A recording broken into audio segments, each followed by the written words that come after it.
everyone, and welcome to the undisputed heavyweight champion of the world show made for the fans by a fan. I am your host, as always, Richard Tiemann, and this is the award-winning fan show, and this right now is a music division special. I haven't done one of these in a while, but man, is it worth the wait, because my special guest today is pop punk royalty. In fact, his awesome foursome taught us punk rock 101, took us back to 1985, and they almost got the girl all the bad guys want. He is the voice of Chuck E. Cheese himself, frontman of Bowling for Soup, Jaret Reddick. Welcome, Jaret. How are you?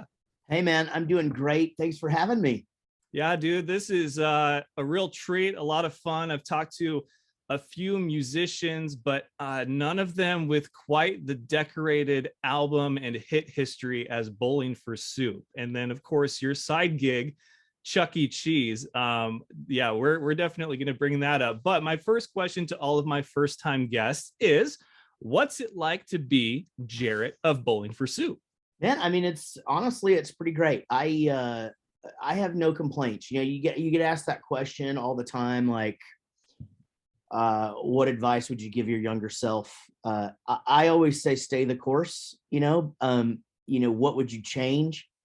I realize that this is a bit cliche, but I honestly would not change anything because I love where I am now and the accomplishments. You know, Bowling for Soup was always a DIY thing. You know, we were self-managed through most of the hits, booked ourselves, really just learned everything as we went. And that made us, that really changed our relationship, and not really changed. Our relationships just grew and grew and grew. It made us as close as we are now. And, I love my kids. I love my wife. I love my neighbors. And so I wouldn't want anything to change from my past because I'm a happy dude. And so, I guess the short answer to your question, I should have just went, it's great. Well, at least you're honest. And I don't know if anybody has ever just flat out said, it's great to be me. I mean, what are you talking about? I've had people that are unsure, like, well, it depends on the day, but you pretty much. I mean, I think everybody has bad days. I'm pretty open about my mental health struggles and things like that on the internet. So, but the thing is that I'm just such a positive person. And I think anybody around me will say that I'm probably annoyingly positive in that I'm bright side. What's the worst that can happen? I am, there's just, I just really, that's just me. And that's what I do. So, but everybody has bad days, it's actually, I have a friend named Ray Johnston, who is a country guy, and he survived cancer. Wow. And his thing is now no bad days. There's no bad days because he's on the planet. And I'm like, you know what? We can all kind of learn something from that, especially these last 2 years. I agree. And I love the positive outlook. If there's anything that a person can be annoying about, it's their positivity. So I respect that there. And it's good to be Jaret of Bowling for Soup. And the next question for my musician guest is the origin story. I love a good one. And I know that band names are full of great origin stories. When I talked to Mike Herrera of MXPX, the band was originally called Magnum Plaid, and there wasn't enough room on the sign-up sheet. So he wrote the M and P, but the dots looked like X's and the name just kind of stuck. So, right. There's some really good ones out there, but I got to know where Bowling for Soup comes from. I wish I had one. I wish I had one of those origin stories for you. Ours is quite simple. We love stand-up comedy, and we've always been stand-up comedy fans, and we jokingly called our band Bowling for Shit when we first started, because that's a Steve Martin joke from Wild and Crazy Guy, where he's working on a book called Bowling for Shit. And the idea was to always change it, but everything happened for us really fast as far as just, we got with it. Everybody has a really good work ethic in my band. And so yeah, a month after we started, we already had a show, and you can't put Bowling for Shit in a newspaper and, or on flyers that are going to go up in Kinko's and stuff. So I just dated myself. But anyway, yeah. So we just changed it we changed 3 letters, we damn it. I just don't have a good story about it. I'm sorry. Shit, That's all right. We're just called Bowling for Soup. Well, I mean, it's stuck and it's been great. I don't know many people that don't know who Bowling for Soup is. So, I It's a mean, hard name to. It's definitely one of those things. It's hard to forget. It's like there's so many bands that are like, asleep in the fringe in the outdoor sun, or whatever. Like there's all these, and you're just like, what is the name of that? And Bowling for Soup, you just sort of hear that, you kind of go, what? And then it's in there forever. People ask like when what's the difference between playing huge shows and smaller venues, and they're all great. All shows are awesome, but it's nice to have that, the small intimate setting where you can literally just have a conversation with the audience. And that's why I'm stoked about we have an acoustic tour coming up in February, and we're playing up in the Northeast. And after being home for 2 years, I'm anxious to get out there and be able to interact with people. It's I feel like I'm ready for that for sure.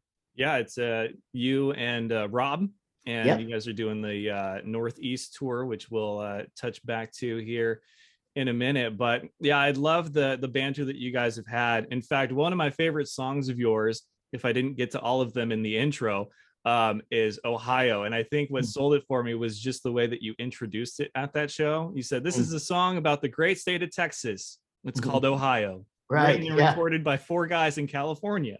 Yeah. Recorded in Atlanta. It's a whole thing. Written in California. It's written in California, recorded in Atlanta, later mixed in Tulsa. It's all. Yeah, that was great. That song I feel like is underrated, but your guys's material, I don't know how close to home it hits. I know for my generation, we related to it because it wasn't like you had to really look through the lyrics to see what the meaning was and your own interpretation. Like it was pretty obvious, this is the girl all the bad guys want. And then high school never ends. And it just kept going and going. What was your guys's main source of writing material? And did you ever have to outsource it from like, okay, well, we've run out of personal life experiences, so what else can we do to sing about here? I mean, it's all just a combination. I mean, you really can't ever run out of material because everybody's always living their life. So, I take from movies, I take from my experience, the guy's experience, my friends' experiences, you can just sort of draw from that. But yeah, I mean, I write like I talk. Bowling for Soup is, one of those bands where you don't really have to think too much. I spell it out for you. That kind of becomes, that's my style and that's what I do. I actually have trouble. It's funny because most of the songwriters that if I'm working with somebody or writing a song with somebody else, they're like, I don't know how you do that. Like how you just say what it is. It's so hard to do. Like everything and I'm like, I would like to learn how to be more poetic and like have some substance to what I'm saying and all that. So, it's just, again, I just started writing the way that I talk. And every time I would be like, I want to write a song about this, I'd be like, well, why don't I just do that? Just I want to say something like this. Well, I'll just say that, and that kind of became my songwriting, my whole style and everything. So I haven't been without a shortage of ideas in quite a while. Well, it's good. I know how writer's block can be. And yeah, it's crazy the amount of wordsmiths out there in a genre like punk rock or pop punk. I mean, Motion City Soundtrack, Taking Back Sunday, those guys, they can really throw it down lyrically. But, Blink 182 started out just like any other pop punk group, and then they've evolved into something a little different now. Paramore is almost like 2 completely different sets if you go and see them, depending on what era you listen to. But Bowling for Soup has never really decided to go outside the recipe that is Bowling for Soup. How have you guys managed to keep it that way for so long? Yeah, that's a really good question. Here's the thing. I like Bad Religion. I like the Descendants. Those are my 2 favorite bands. They sound exactly the same as they always have. And I love that about them.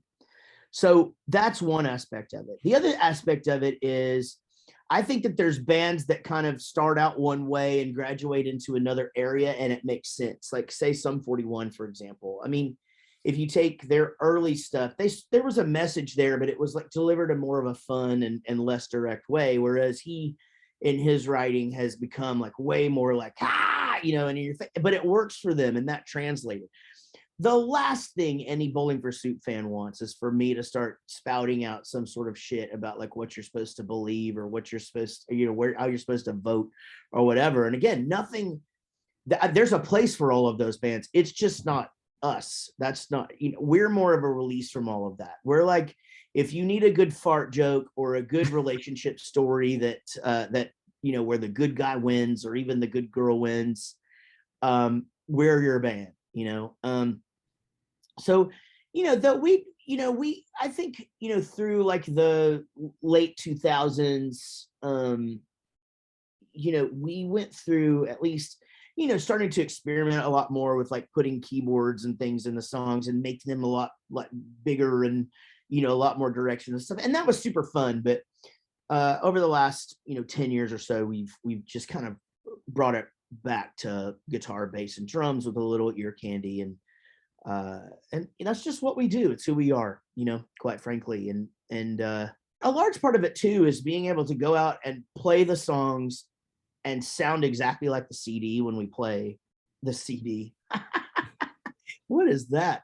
But sound exactly like the recording when we play. And we didn't want to hire another guy to play keyboards, and we didn't want to, it's just, so it's not really as much laziness as it is like we want to enjoy the show. Like once you start having to think too much and have a pedal board and all this stuff that you see bands doing, which is great, but I'm like, man, that's way too much thought. I just want to get up there, have fun, make people laugh, and drink a lot, and we've managed to do that for 27 years, almost 28 actually. Wow, that is crazy. And speaking of anniversaries, 20 years since Drunk Enough to Dance. A lot of the bands from your era, the trendy thing right now is doing anniversary tours. Is that something you guys have talked about? We did a 15th anniversary tour for that, and actually put out a DVD. So you can get that. It's called Live at Brixton, and you can stream it or whatever too. But there's a live album out there where we do the whole album, and there is again a DVD as well. I think we probably would be in a situation where we would be doing that had COVID not happened. For us, we had these last 2 years were already planned for us. It was a lot of very, very calculated touring and very calculated as far as like where we were going to play and this and that.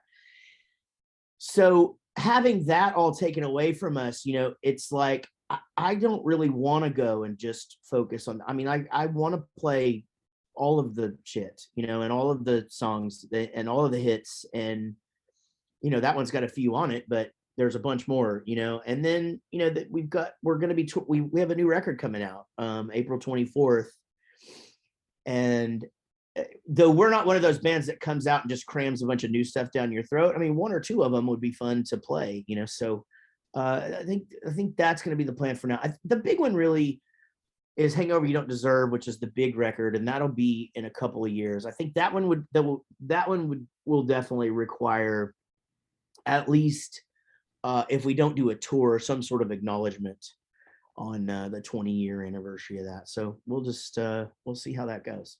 Well, good to keep the options open, but yeah, it was a great album. Had a couple of hits on there.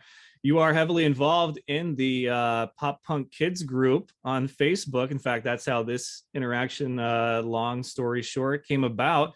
Yeah. But I posted in there that I believed what the golden age of pop punk was, early 2000s, and it was just because all the bands involved were having albums coming out every year, every other year, and it just kind of burst onto the scene. And I was trying to figure out how that was possible, but then I looked behind you in your backdrop of awesome, and I think it's because of things like Now That's What I Call Music, which bridged the gap between music that you can't hear on the radio from these great bands, and then a song or two that you can hear on the radio from these great bands that you may have heard of, but now here they are in your world. Like, is that how you kind of see it? The reason we were all able to have an album coming out every 2 years was fairly, I don't think we all were doing that on purpose. It was just that you would make a record and you would go tour on that record. And while you're touring on that record, you're writing the next one. You go take a couple of weeks off, you go in the studio, you record. Well, it takes a little bit for that to come out. It just was this 2-year cycle that we stayed on, from 2000 to 2007. And, so yeah, I mean, there was just a lot of stuff happening there. I mean, movie soundtracks were starting to use our brand a lot. There was a bunch of bands that were getting really, really good placement in the resurgence of the sort of what they call the 80s comedy, the 80s teen comedy or whatever, with like American Pie and those kind of movies where Blink 182 is actually in that movie. Yeah. And so a lot of stuff like that. I mean, for us, and a couple of others, we crossed over into pop radio, which obviously is the pop punk thing. That was a big deal. And then Radio Disney was a factor. We had 2 songs on Radio Disney, which brought in, a completely different audience, obviously. So there's just a lot of good timing that happened at the right, and you know what? Let's not forget Warped Tour. I mean, that's sort of the big, nucleus of all of it back then, was that, they had started out as this more skate punk thing, and you still had like the Governors and the Ambassadors and Pennywise and NoFX and all of those guys on the tour. But when they started to bring us and Sum 41 and New Found Glory and Simple Plan onto the tour, you could definitely see, obviously a lot more, younger kids, a lot more girls, I mean, it was just, kind of, but Warped Tour is very, very important. And I think a lot of stuff happened at the same time. Very true. Kind of the perfect storm and perfect segue. So plus 1 point to Reddick House for segues today. My backdrop is the Gorge in Washington, which I don't care who you are, most beautiful outdoor venue in the nation. And Warped Tour was a popular event that happened there. In fact, that was my first festival, 2005. A great lineup. Some people have said that there are better lineups, but I mean, you look back at that lineup and I saw bands for the first time like the All American Rejects, My Chemical Romance, the starting line. The Offspring was there, and then Fall Out Boy. I mean, there were just so many great bands that were staples of the pop punk era and that whole scene that were there. And I know that's where I also saw you guys for the first time, was F.A.N's Warped Tour. And you guys got roasted by Wendy's for the Ernie Ball stage on Twitter. But what was Warped Tour like for you as far as the, I guess, just progression of Bowling for Soup and you guys as musicians? And do you have a favorite memory from Warped Tour? Well, I got to give Warped Tour a big, a large part of just keeping us out there and going and all of that. Back to the Ernie Ball thing. We again, we weren't the cool kids. We never were. We didn't know all of the other bands yet. This is back in 2003. We knew a few here and there, but really, again, we had crossed over into pop. And so the shows that we were playing were these big radio festivals and stuff. So it'd be like us and Simple Plan would be the only bands that weren't playing to track, So that first one, it was really just a matter of us getting there and showing everybody that, we were a legitimate force, and that we were here to stay and all of that. And I think we did that. But Ernie Ball actually brought us out on that tour, they were like, we want a flagship band that will play the Ernie Ball stage every day, because back then the Ernie Ball stage wasn't even really sanctioned. We didn't have our schedule posted every day. You had to just find us. And that made it to where we just had to work harder. We were out there from open to close, advertising our show, telling people when to come see us. We were doing the same kind of merch numbers as the main stage bands back then. And again, it was just, a lot of it was our work and that we were coming from sort of a different place. But I wouldn't trade any of that for the world. I mean, honestly, I have so many Warped Tour memories, and I do miss it. I don't miss the heat. I don't miss, just their really long days.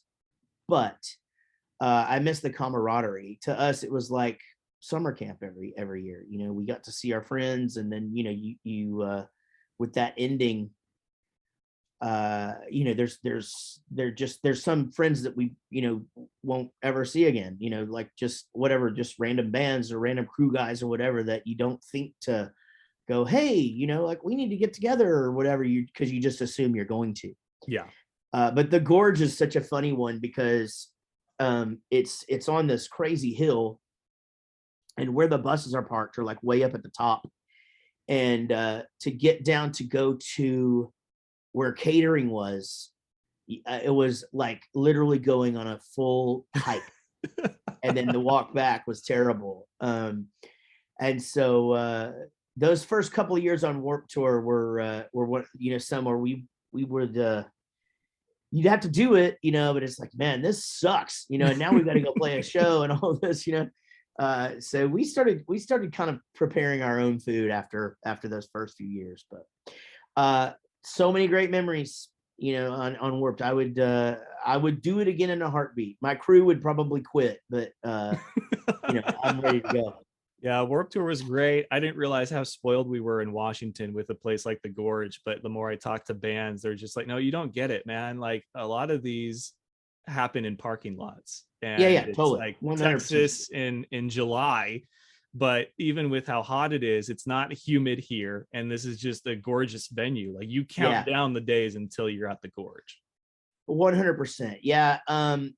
That's interesting. Arizona one year, Tempe, Arizona, that we were in a parking lot, and it was asphalt, and it was so hot that the wheels from the gear were literally melting into the parking lot. I mean, you know, blacktop, and everybody's out there in Chuck Taylors and, well, obviously Vans, which aren't the most protective shoe to the soles of your feet, you know.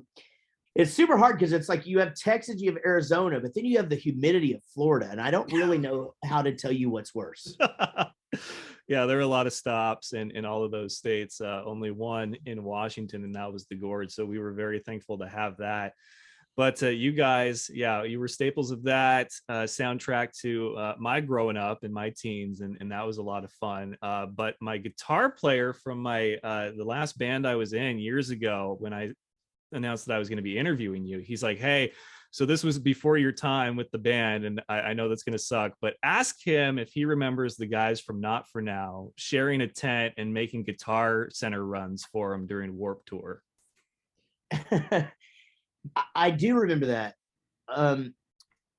That was the thing, right? Is you had to do, everybody was just there to help and to help each other, you know. And so yeah, I think we were set up next to them, if I'm not mistaken, and they had a car, and I think we needed like ice and some part for something. I can't really remember what it was, but yeah, you'd always find somebody that was super cool that would make a run for you, and you know, just like a brotherhood out there, man. It's I miss it. Yeah, I miss it too. I always felt like it was kind of a rite of passage for young musicians in that scene, that era. It's like, you know, if you want to be somebody, you gotta pay your dues at Warped Tour.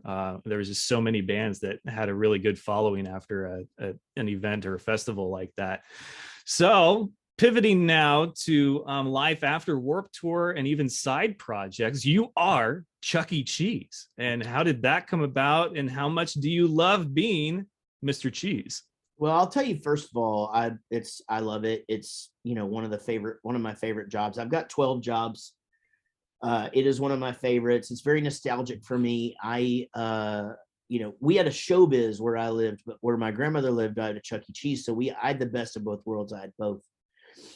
But yeah, I was doing improv comedy here in Dallas, and a guy that had seen me and who I knew through doing improv comedy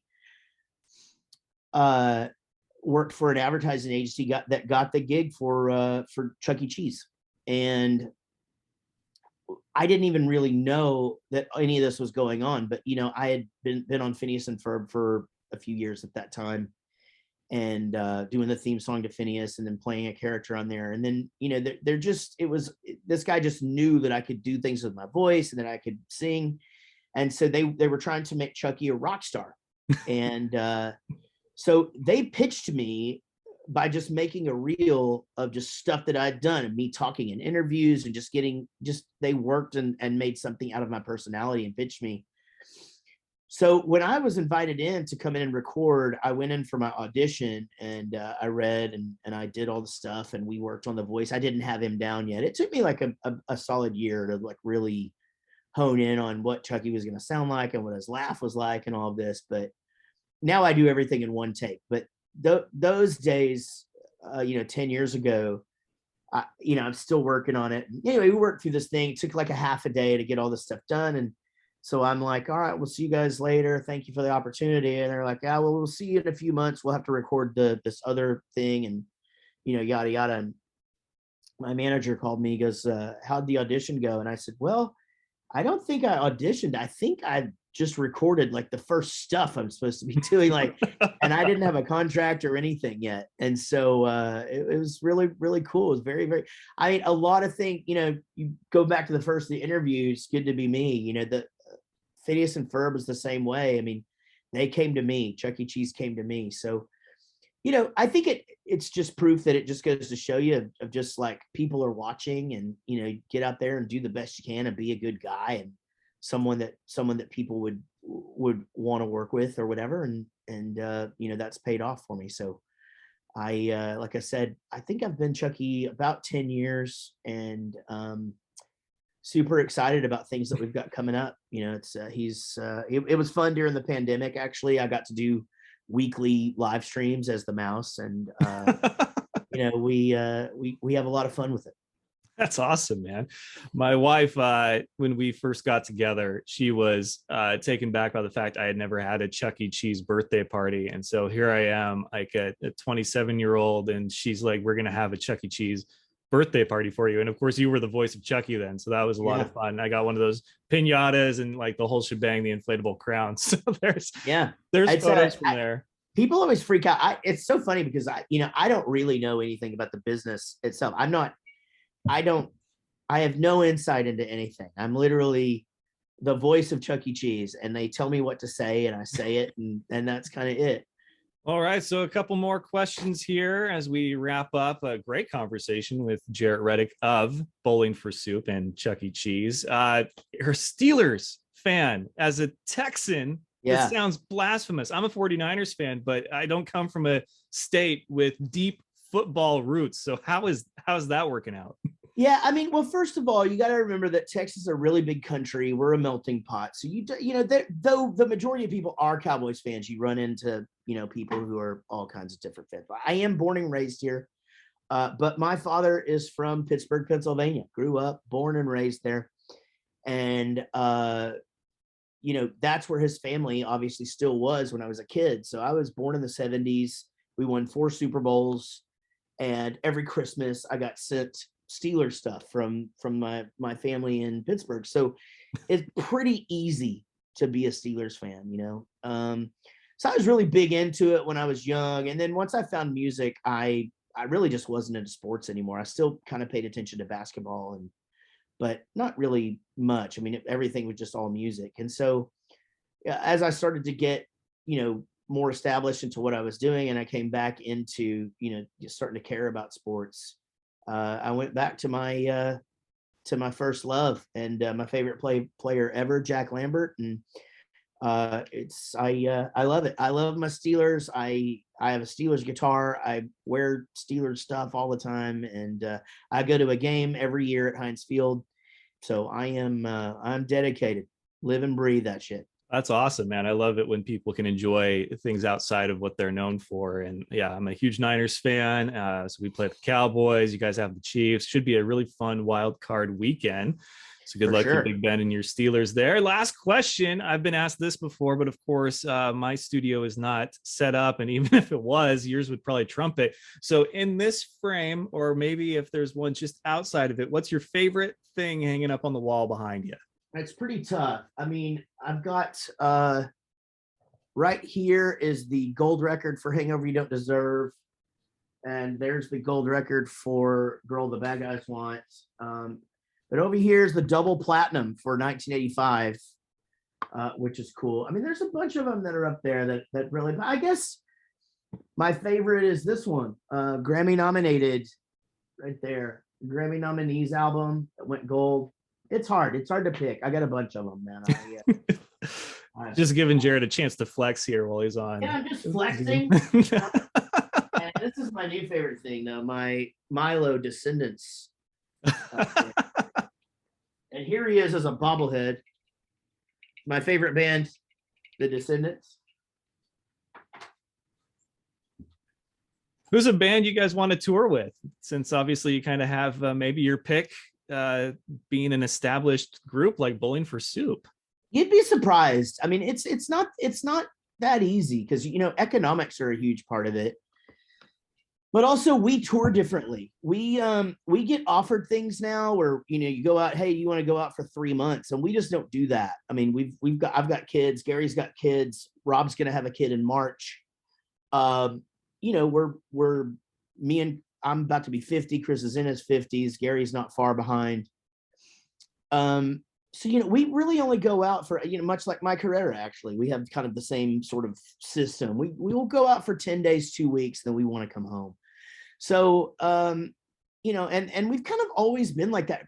I had my kids, my daughter was born in 2003, so we would get offered these month-long tours, and we kind of already had that going out for 6-8 months thing behind us.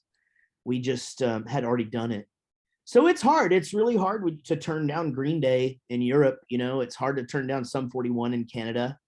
Those are difficult to say no to, but you have to you have to draw lines for your family to make sure that you're around. And I wouldn't trade all that. I really would love to tour with Green Day. I think that they're, obviously just this spectacular fun band to watch. And, I think the crowd would love us too. But I guess, I think the Descendants would be amazing. I'd like to take the Descendants to the UK and get to watch them every day, and that'd be fun. But man, we've been pretty fortunate to at least do runs with most of our favorite bands and our favorite people. So I would consider us blessed for sure. Well, I know that he did the Warped Tour at sea after Kevin Lyman decided to not have the Warped Tour anymore. So I would be for a reunion at some point down the line, bands that were, staples of that whole thing for however long, whatever venue. But I think that would be just really awesome to do a throwback like that. But you're right. Yeah. I mean, a lot of stand-up comedians, they go on these tours, but they're not like band tours. Like they'll have stops every weekend so they can fly back home for the week and then miss that weekend. For bands though, that's just not how it works. It's not. It isn't. I mean, the band members would probably do it, but you can't sustain a crew. You can't, you're still paying for your bus, and if you have a truck and all of this stuff. So economically it's just easier for bands to go out. And even Sum 41, I think they go out for like a month at a time now. Newfound Glory the same. That's just not something we've ever been able to do. So once we had kids, and so couple of weeks at a time, and head home, stay home for 2, 3, 4 weeks, and then go out and do it again. And that's what we're planning on doing this summer. Awesome. Well, I can't wait for that, because you got a new album April 24th, you said. April 24th. It's called Pop Drunk Snot Bread. And we're very, very excited about it. We got a new single out now called Killing Them with Kindness. And, it's available everywhere. Awesome. And then you guys have a Northeast tour acoustically, just you and Rob. So that'll be fun. I'll be looking for the dates for when you guys come the Midwest direction, and let you know if I can make it to that, which I can tell you right now, I probably will, because I've missed seeing live music in general, but you guys specifically. But hey, man, it has been definitely a fun conversation. Love getting to know you guys. Music is just such a crazy, crazy thing. And then frontmen of bands and their inspiration and their history. So thank you so much for taking the time to be on the show. Thanks for having me, man. Everybody go to jaretreddick.com or bowlingforsoup.com. Stay in touch with us. All of my stuff, all of my bands, all my podcasts, everything is just linked to jaretreddick.com, or you can follow me everywhere at JARET 2113. And that's about all I got to say. Well, once again, he is the front man from Bowling for Soup, who is the soundtrack to a lot of our youth and coming of age. And also, he's Chuck E. Cheese, and what a friendly character he is, both in the studio and out of it. So, Jaret, thank you so much. And we'll see you again sometime down the road. Thank you. Take care, man.